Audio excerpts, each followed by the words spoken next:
Okay, so we're going to start with an easy one for igneous because as soon as you look at it, you think, oh, that's definitely granite. And granite comes in lots of different colors. So that one there is a red-green one. On a beach that was filled with thousands of these things. And I'll just jump to the water test because the biodiversity of that place was just zero. And you can see that unlike the sandstone, there are no spaces between the crystals and the water is not going anywhere. It's impervious to the water. I don't know if I can get that water drop maybe on this one. And this one's quite rounded as well.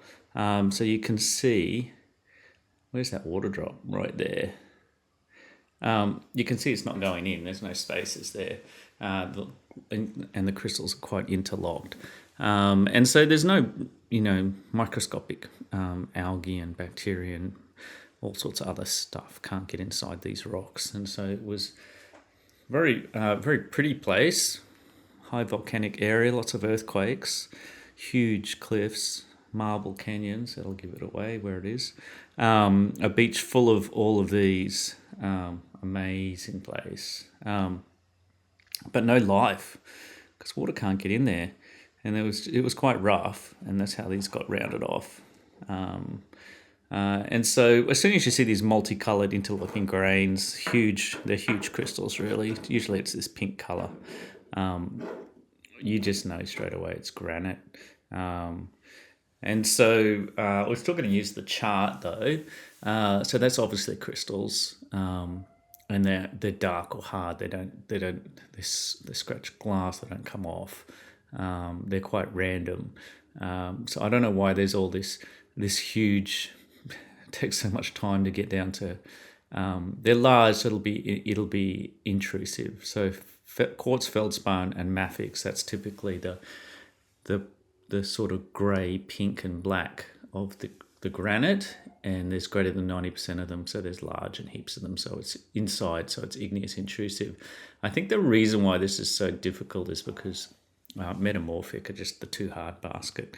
They're the protists of the five kingdom classifications. If it's too difficult, you throw it into protists, and in rocks, if it's too difficult, you throw it into metamorphic. You can't see any slight, as if it's been heated and altered and mixed up and messed up. So that's the only hint I can give that it could be metamorphic. It should be sedimentary or igneous, but it's messed up. So we can move down then to the igneous charts. And what's cool about these igneous charts is I like it how it just by the color. So if it's on the continent, it's usually a lighter color, which the granites are. And then if it's towards the ocean or mantle, they form darker colors, so the basalt. And so that's really quite cool and a simple way to look at things. The other one is just where it is. So is it deep inside the continent or on the surface of the continent, or deep inside the mantle on the surface of the mantle? That's another way that they differentiate it. So this is quite light. So we're going for continent here. And then if we look at the texture, it's quite very coarse. And I guess you need to measure them out, 1 to 10 millimeters. If it's more than that, it's pegmatite, whatever that is. So once again, I have to get the ruler out and make sure that those crystal sizes are 1 to 10 millimeters. So that's quite a large size. They're not allowed to go larger than 10. And so none of those, I think you have to look macroscopically, almost none of those, maybe that could be larger than 10. It's probably easier to look at this one here. Yeah, nothing's sort of 10 millimeters, so nothing's larger than a centimeter, maybe on that edge, barely. Okay, so whatever that stuff is, pegmatite, that must be pretty cool.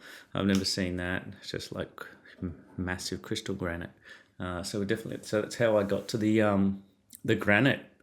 Okay.